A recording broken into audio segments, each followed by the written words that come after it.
All right, welcome to the Hours. I'm Tyler here with Mark. We're ready to spend some time with you and to spend the hours. We got coffee. Mark, you have a beverage today? I got a little water with a little creatine and electrolytes. Gosh, I need to hydrate after this cup of coffee. I'm here on Pacific time. Mark is on Central time, and we thank you, whatever time it is, to spend some time with us. Today, we want to talk about and dive right in to the big question as we're coming to the end of many basketball seasons. And Mark and I are shifting gears from providing feedback and coaching to coaches in their season to what they will now do in the off season to level up. We just started our off-season blueprint as we work our way through the SAVI dashboard of giving coaches everything they need to be a transformational coach. And as we shift out of giving in-season feedback, we want to just summarize for everyone what we have seen as the biggest trends of offensive feedback that we provided to our coaches in our exclusive SAVI paid community. If you want to check out more about SAVI, you can check out our free community. Just go savifree.com. You want to check out our paid community, you can just go ahead and click the link below and check out our SAVI paid communities. We're working with coaches right now to develop their off season. Hopefully, this feedback can help you attack your off season more strategically. So, Mark, what did you notice this year as the most common trends that you gave feedback on improving offensively? Before I even answer that, I will say I had two members reach out this week and say, "Hey, even though we're not in season, can I still send you film?" And as annual members, absolutely. I even suggested if we run out of game film, send me practice film because I think that would be a great off-season tool is for us to do practice audits. We travel and do those in person, but can definitely get feedback over video as well. All right. Most common feedback I felt I gave this year. I actually have three, but I'm gonna go two and then see if we need one as a bonus. The first one I think is related to the second one. So I'll start here. I found most teams could arrive in shape, could initiate offense with an action when needed. And if they did not generate a shot off the first action, they resorted to one on one. So it would come down like maybe something out of Rose series. Let's say we go ghost, drive, kick. That player would look to play one on one. And then it was a kick, and then that player would look to play one on one. So the fix is train your team to recognize neutral, and neutral triggers an action. And you could have different triggers on what action you run. Ball in the action spot is a great trigger for Rose series, but there's, countless triggers that you could use to enter in the different actions. All right, so that was number one is neutral equals what I call the take 'em offense, where everybody's just trying to take their check off the dribble. And then the second thing is probably a result of the first one, teams shooting too early. So a lot of the feedback was we're able to generate a small advantage, but now we need to turn that small advantage into a big advantage shot, which we would call a 9 or 7. I found a lot of it was action, small advantage, so shot, which would be like a 5 on our savvy shot scale. So that is the feedback that I gave over and over. The fix for that is be good at what happens a lot, right? Can we simulate the game situation where we're trying to improve in? That would be start with a small advantage and then see if we can turn that small advantage into a big advantage. Four part framework that every possession goes through is acronym for cuff, create, use, find, and finish. If I was training a team, I always start backwards. Can we finish 9s and 7s? Then can we find the big advantage? So I'm going to give you a big advantage and just there's going to be a 9 or 7 available. Can we find it? The next step back which would be the U would be, can we use our advantage? And that is the phase that we're focused on here. Can we use our small advantage to get defense in the blender that creates a big advantage situation? And then one step back was where we started, is when we're neutral, do we create advantage with action? I want to ask this, Mark, would it be healthy for you to work out more? It depends. We need to get Okay. the shirt. Where's the shirt? If I'm already working out, enough, then probably not. Okay, so you personally, in your life right now, would it be healthy for you to work out more than you currently do? I'd say no. I exercise like every day. Beautiful. Would it be healthier for you to eat a little better? Yes, Okay. So you recognize that it'd be healthier for you to eat a little better.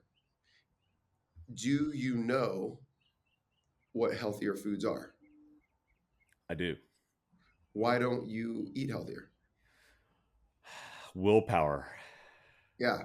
Okay. So, and like, there's lots of tricks and tips and mechanisms and accountability for you, Mark, to eat better.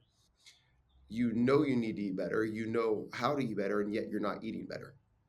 Let me relate this back to offense. All of these things that Mark and I are identifying, the magic isn't in the identification. The magic is in how do you get your team to actually do it?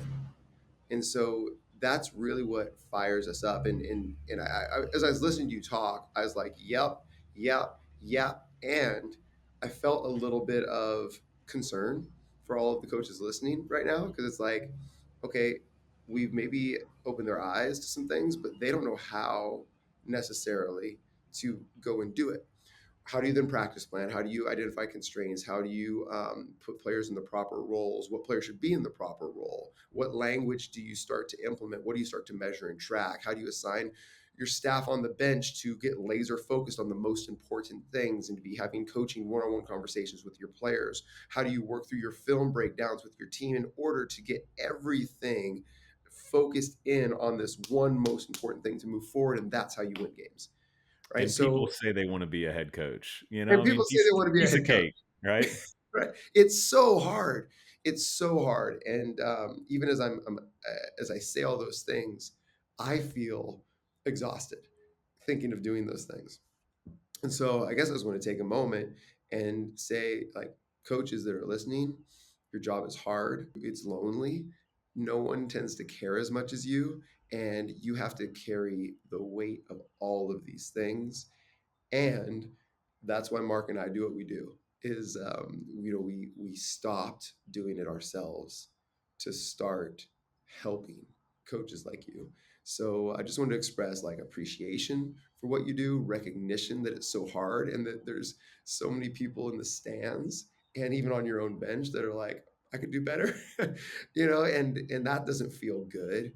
And players that don't see your perspective. They only see like their own selfish desires of like, I want to score more points or whatever. And you have to manage all of those things. And it's really, really hard. So just want to recognize that and say, hey, we're here to support you in that. The magic is in how you get your players to do these things that Mark and I are sharing. And I listed all the different ways that come together to actually get more traction and more movement. That being said, Mark asked me for one more thing that I'm observing. I'm going to put it, I can't pick one. I have to say three. So here are the three, and there's some overlap, but the number one piece of feedback that I have not yet done film breakdown of any team and said, I wouldn't improve this area. Can I You take a want to guess? guess? Yeah. Pace. Yeah, it's transition. It's transition. I have never once said, "Oh wow, they are playing fast enough in transition." They are absolutely making the defense panic every possession. They're making that defense so disorganized with the speed that they're playing that they are arriving with that urgency. And I think I don't know if this will help or not, but I'll just share it. This is where that perspective comes from for me in my journey.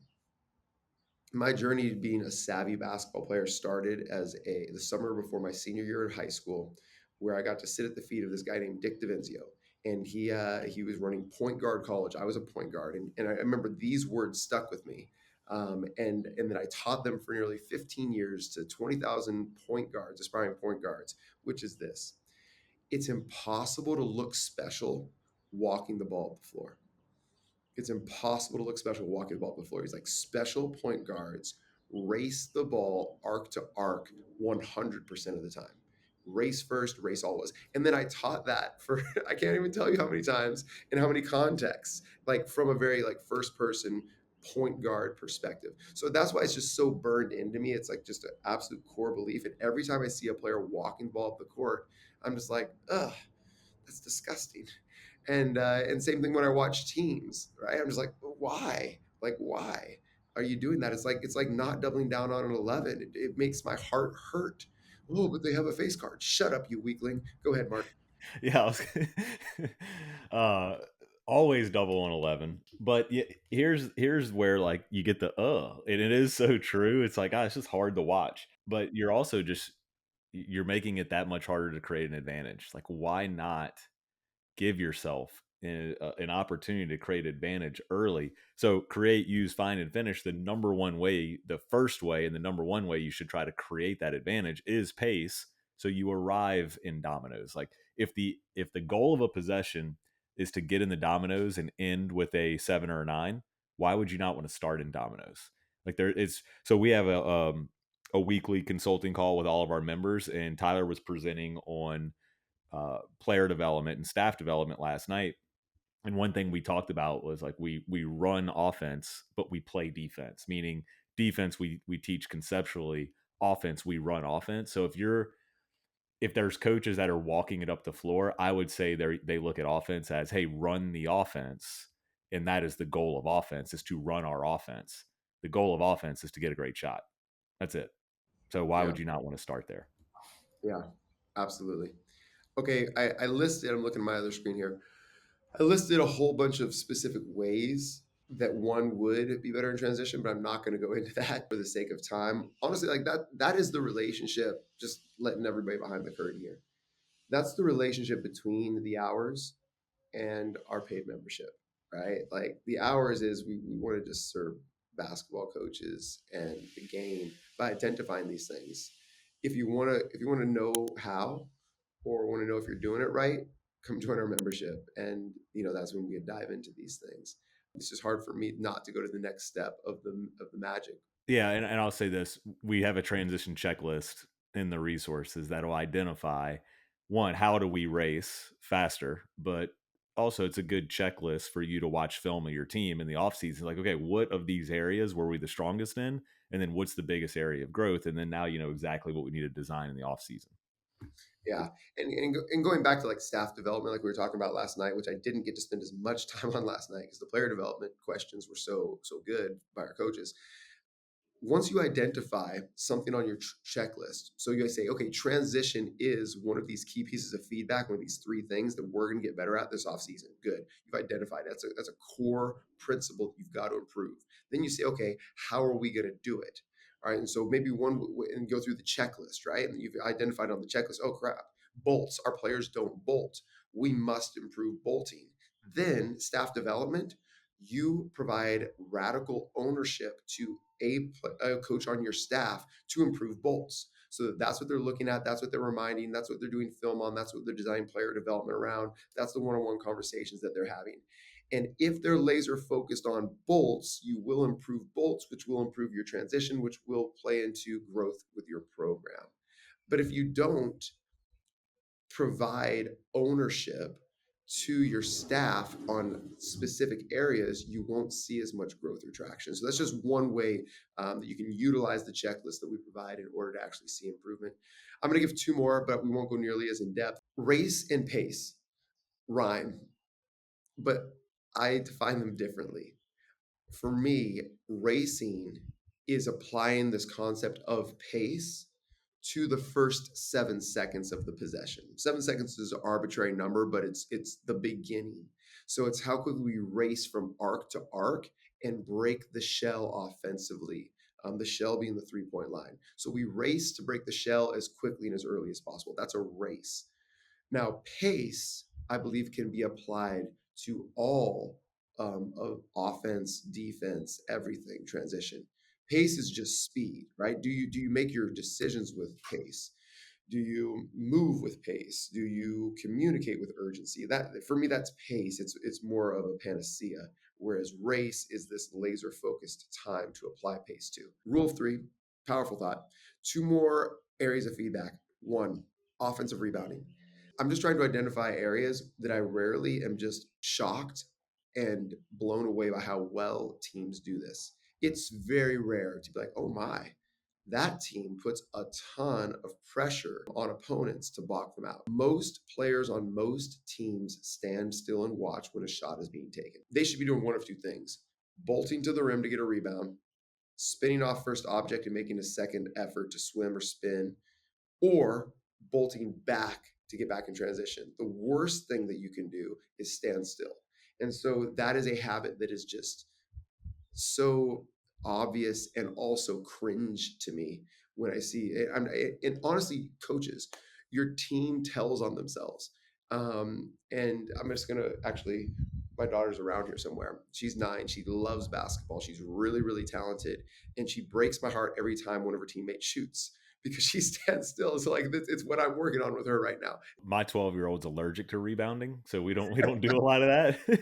But I'm also encouraging mine as well. But yeah, I would just say like anything, if you don't have a system for it, then you can't expect good results. And I really love that you said something about like spinning off or multiple efforts. That would be something that I would measure. That would be, that would be a definition of like a true attempt as a rebound. As I know coaches we work with will chart that. And I think a good barometer there would be like 70% of the time we do our job. That would be a great place. Okay, here's a magic thing for rebounding.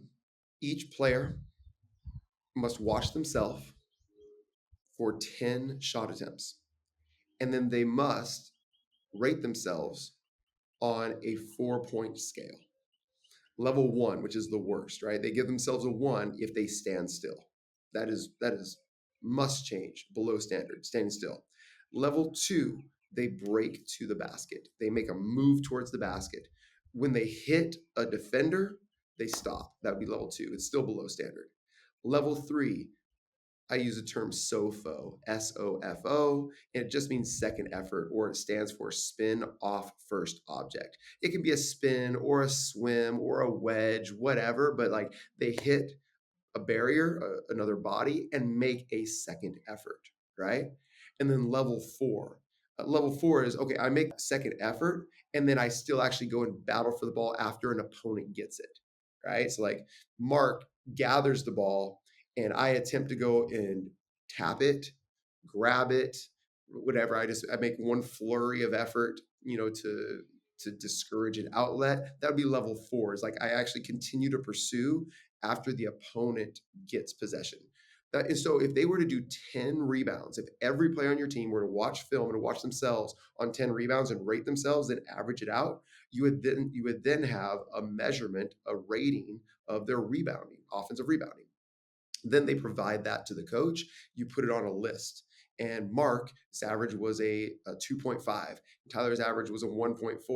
Right. And we see everyone, we see we're on the list. Just by going through that exercise, your entire team will improve their effort and have more awareness of what the 4 levels are. You haven't worked on skill, you haven't done a rebounding drill, you haven't broken down the technique of a swim move, but you will improve rebounding. And the more often you do that, if you make it a part of your flow, we do this once a week on Mondays, coming out of the games on the weekend. Over time, your team will be a better offensive rebounding team. So that's a magic, or like a way to actually do it that you can use. Yeah, we used to play against a team, De La Salle out of New Orleans. Shout out Paul Kelly, great coach. My scouting report every year was they relentlessly pursue rebounds. He had dudes 1 through 12 that were at a level 4, and that kept me up at night. I mean, I would wake up 3 a.m., cold sweat, thinking about blocking these dudes out. So yeah, I mean, just ask yourself as a coach, like, what team would I not want to play against? Definitely level 4. And if you get your team to a level 4, you're going to be a fantastic defensive rebounding team as well, with very little defensive rebounding drills in practice. A rising tide raises all boats. So improve your offensive rebounding, and as a result, your defensive rebounding is going to be elite as well. Beautiful. I've only given 2. I won't talk at all about the third one, but this is the third thing that sticks out to me as a very common piece of offensive feedback: not initiating through your primary point of attack. So I'll use a really obvious example here. When Luca is on the floor and LeBron is off the floor, Luka is the primary point of attack for the Lakers. The ball will find him. He will initiate and create advantage for other people. If they get neutral, the ball finds Luka again. That doesn't happen for most teams. Most teams run their offense or run an action, and then anybody that gets the ball after that is trying to attack, even with no advantage. That is inefficient. So that's that. Every time I see that, I'm like, oh, why are you? There's such a huge gap on most high school teams between your primary point of attack and everybody else, that it is a huge loss in efficiency if you don't get the ball back to your primary point of attack for the next neutral action. Yeah, if you got a star player, here's an idea for a trigger. I'll give this one away. The second time they touch the ball should trigger an action or could trigger an action, right? So Luca initiates, he comes off a drag screen, ball moves around, it finds Luca again, and then now that triggers X action for Luca. If you got a star, use them. Agreed. Oh, agreed. So I asked our high school AAU team, you get to choose to sit courtside and watch Luca play or sit courtside and watch Caitlin Clark play. What do you think most of these high school girls chose? I mean, I'm gonna go Caitlin Clark. I was shocked that it was 50-50. Really? I really was. A lot of Luca fans out there within the high school girl scene. Just throwing it out there. Just throwing it out. What would you choose? Yeah. I mean, you can't go wrong. Right? I'd probably go Luca though. Yeah. I would just go Luca because of the other players on the floor that I also get to see, including LeBron. I mean, I don't know how many more years we're going to get this. I would love to sit courtside and watch Caitlin Clark as well. Yeah, same. Let's go light mailbag here. Very Uh, light. yeah, I'll ask myself a question, and then if you feel the need, you can chime in. This was one from our free community. A coach is asking, can you run drive in space with a team that doesn't have a lot of dynamic drivers that might struggle to beat their defender off the dribble? Absolutely. I mean, drive in space, although it has drive in there, right? It's just a conceptual offense, so you can tweak your offensive system however you would like to fit your personnel. But I would still install an offensive or a conceptual offense because you want to be long term, right? You're not just coaching a team this year, you're building a program and an identity that you're going to coach for the rest of your career. There's three ways that you get the ball to the rim: post feeds, cutting and screening, and drive and kick. It's kind of the way that you move the ball from point A to point B. It's like in football, you can run or pass. In basketball, you can feed the post, cutter screen, or drive and kick. I would say on next year's team, drive and kick's just not going to be the primary way that we're going to create our advantage. Although running drive in space or race in space, they're so similar. Your players are at least going to attack in the optimal time to attack, meaning they have space and they have a teammate creating an advantage for them. We talked earlier, the number one feedback that I gave coaches was you drive too much when neutral. So we're actually discouraging neutral drives, which means absolutely run any type of conceptual offense that you want. Start blending in those concepts, and then you're preparing your team to operate in dominoes as well, because you're going to get more drive and kick to expand your advantage instead of just create your advantage. But I would blend in more cutting and screening, which we have all types of actions that we use in race and space, drive and space. You're probably going to be mad at me, and it's a little bit of a snarky comment. But the question that you asked is, can you still run drive in space with a team that can't beat their guy off the dribble? And my answer would be no. You can't run drive in space. You have to play it. Mm, man, that's a miss. Such a miss. That's all. That was my only addition. Okay. Um, but a good addition too. I wonder But if I wonder who will pick up on that. Hopefully, some. We'll see. yeah, uh, the power of terminology and language. Right? They got a quick question. I'll ask you this one, then we'll be done with the mailbag. A coach is in the final four. Snaps to you, coach. Congrats. He is wondering what his practice should look like this week. How much should they compete? Should it be all light? How much shooting to do? How much scouting to do? If you had to give this coach a quick answer, what would it be? It depends. Yeah. But here's really why I say what it depends on. You have your finger on the pulse of your team. What does it need? Do you feel that your team is complacent? Go hard, right? Do you feel that your team is like dialed and hungry and like right in the pocket right now, okay, don't disrupt it. You know what I mean? Maybe go a little bit more like shot and cerebral and whatnot. Is your team tight? Are they nervous? Right? Play soccer for the first 30 minutes. Do something crazy. You know what I mean? Is your team too loose? Right? Or like, oh, are they feeling a little bit overconfident? This would be a great segue into our Teach Better segment. Is your team too loose and overconfident and you need them to get kind of dialed in, hungry, and an edge? When you need something to stick, use a story. When you need something to stick, use a story. So a great example, or an example of an overconfident team would be use a story of an overconfident team or person that then had a painful lesson, or use a story of an underdog that was able to beat an overconfident team because of their lack of care. Stories stick. And I mean, as I've been around so many good coaches and so many great leaders, they tend to just like launch in with a story before providing any instruction or correction. And usually, as the story goes on, like me as an audience member or a team member, I'm just thinking, like, why are they telling the story? I have no idea. It creates a level of mystery and engagement, right? And then I get caught up into the story. I'm like, oh, that's really cool. And then what you want to do is you actually want to teach on the back end of the story. So at this point in your season, coach, whatever your team needs, I would probably start with a story and then go and execute with whatever your team needs on the back end of it. But stories stick. If you're ever trying to teach a lesson, tell a story first. Is there, Mark, what percentage of your time as a coach did you reference previous teams that you've coached to the current team? Like using stories of like, well, 5 years ago, yeah. What's your take on? Um, I probably didn't do that a ton. Okay. I'd say hard to put a percentage on it, but yeah, I think it's the way you frame it, like anything, is like you don't want to say like, well, last year's team was better at this. So it's not a comparison, but if you're doing a story, I really like that because stories do stick. And I think advice that we give coaches a lot is okay, for instance, me and you are helping one of our coaches that we consult for privately create shooting workouts. I know he reached out for a shooting breakdown.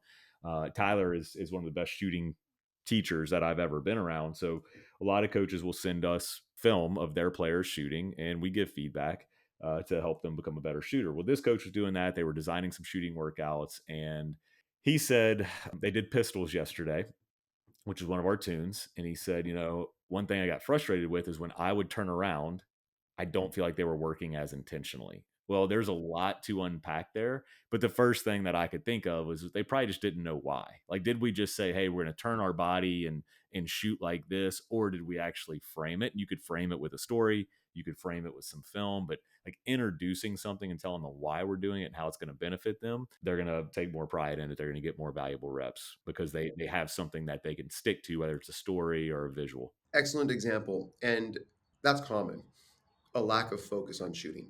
So I was feeling that same frustration with the group that I train every Tuesday.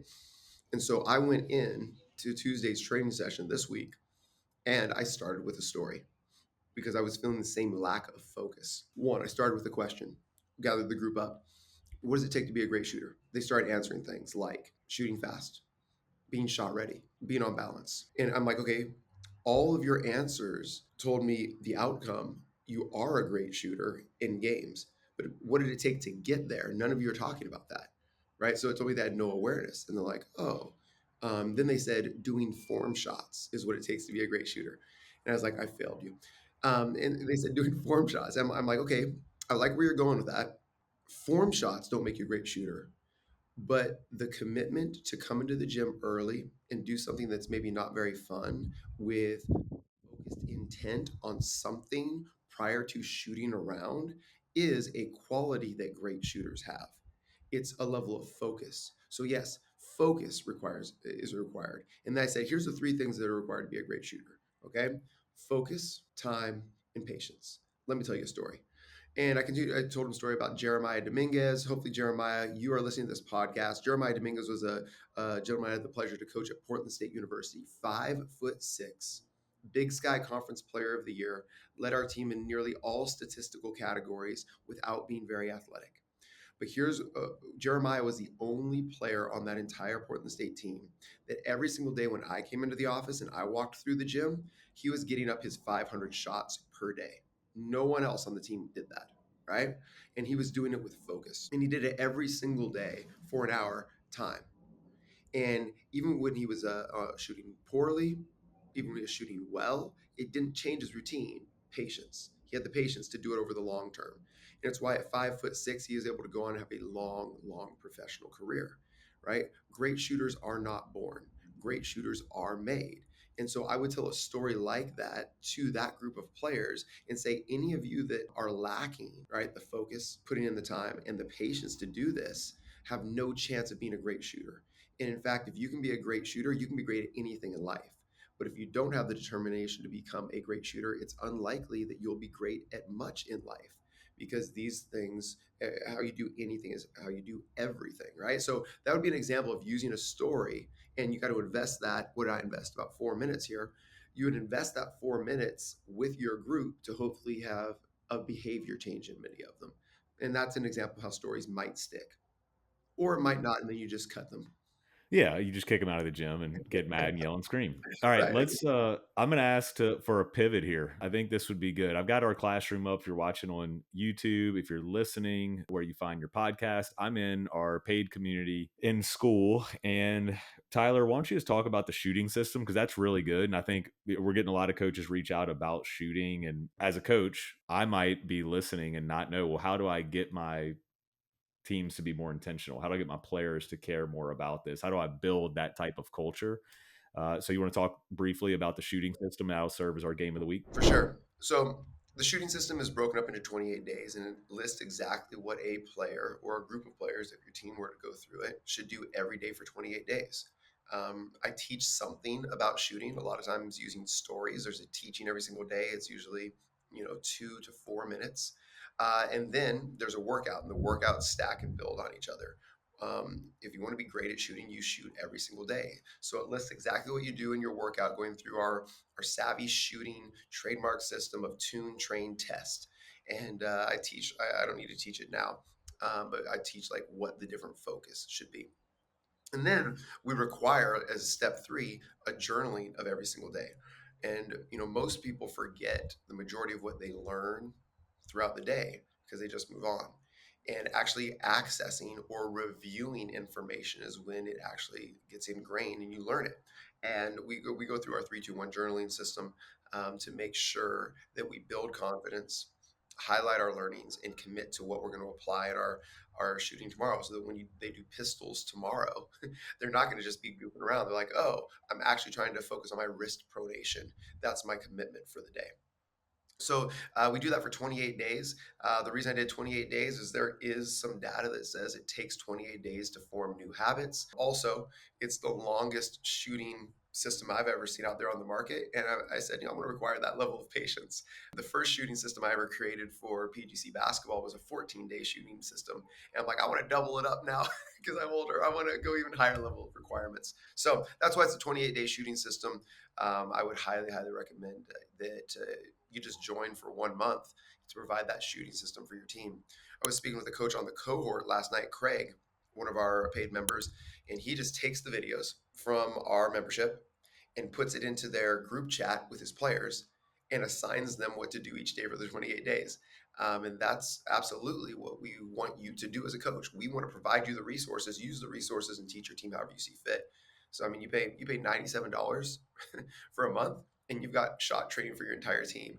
That might be the best deal in basketball for your team right now. I would encourage you to do it. I saw something recently where it takes 5 days to add something to your routine. Meaning, like we talked about working out or eating healthy. If you can work out or exercise, eat healthy for 5 days, it's much easier to stick with it. So, really, if you start this, really encourage your players.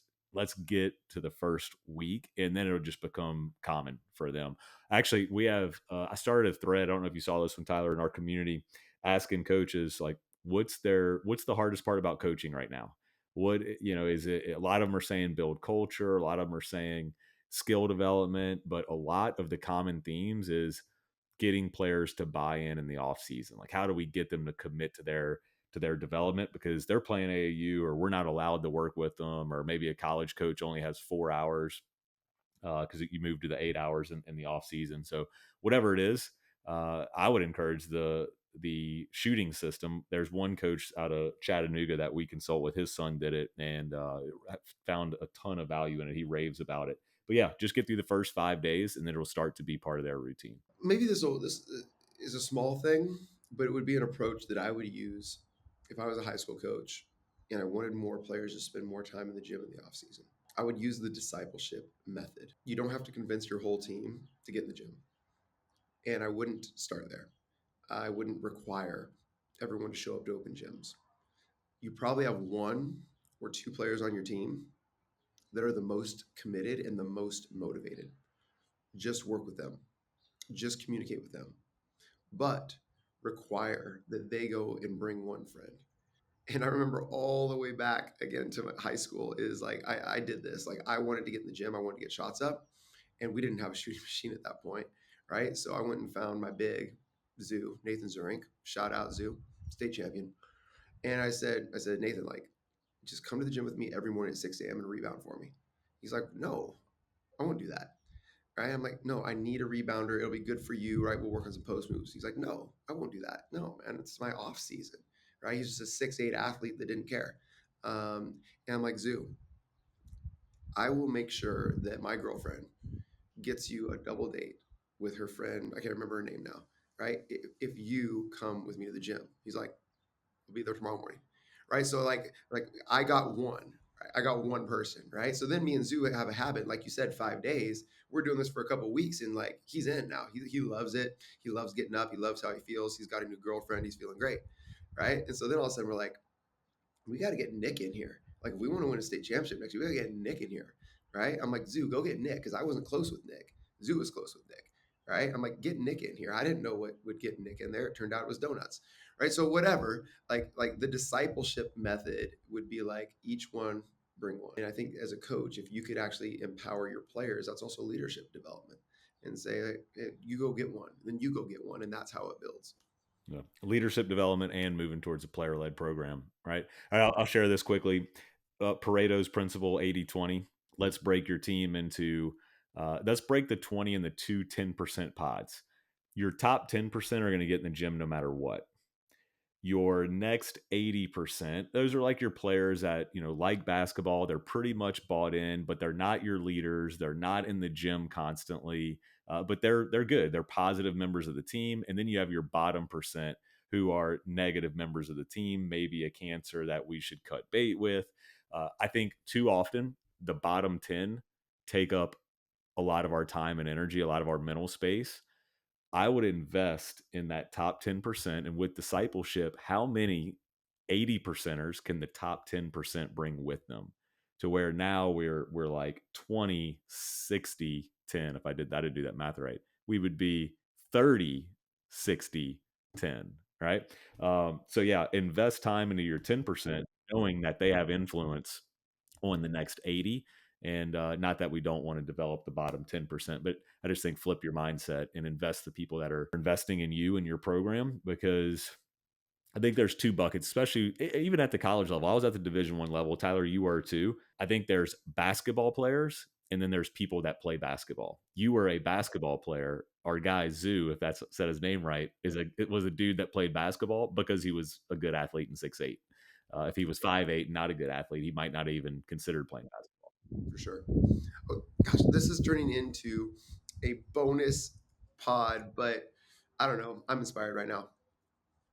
You talked about the percentages, and it just sparked another common question that we get a lot from coaches is how to handle situations on their team when they have a player that is negative, unmotivated, selfish, a senior that's been around for a long time but just isn't good enough. Like that's a really hard question to answer as a coach is how do you approach cutting player? Do I cut this player or not? And I just want to give one big piece of advice. If you're thinking, if you consistently ask yourself, should I cut this person? The answer is yes. The answer is yes. When Jack Welch took over GE, he did the 10-80-10. It's very similar to what you said, right? A players, B players, C players. 10% A players, 80% of your B players, and 10% are C players. And the greatest thing he did as a leader for that company is once he identified a C player, the bottom 10%, he just removed them, and everything got better. And I think err on the side of just removing the bottom 10%, removing like identify them. Hey, you're a C player. This must change in the next week or else you're removed. And that is the quickest way to improve any group or any program, right? If you remove the low achievers, right, everyone becomes a higher achiever because they're actually influencing the Bs, right? Just remove that negative influence and the Bs will be more likely influenced by the As. So I've just seen that time and time again and seen so much regret from coaches like, if I had just removed this player. So I just wanted to throw that out there as well. All right, I'm going to butcher a Don Meyer quote real fast. When thinking of whether to cut a player or kick them off the team, if they're cancerous, do it immediately. If they're non-cancerous, they're benign, then work with them. If you can't tell, kick them off the team. They're cancerous. I've So, never heard that uh, before. That's good. yeah, and honestly, in all my years of coaching, that's usually been true. It's just a slow burn to where you get there, and nobody wins in that situation. Like now, college transfer portal, kick them off, they'll go find somewhere. Like it's so different now. They don't have to go sit a Right. year. High school, here was my thing: is man, this is not for everybody. Like go find what fits you. This is not for us. And okay, here's another. Oh man, this is like masterclass here. This is super cast level.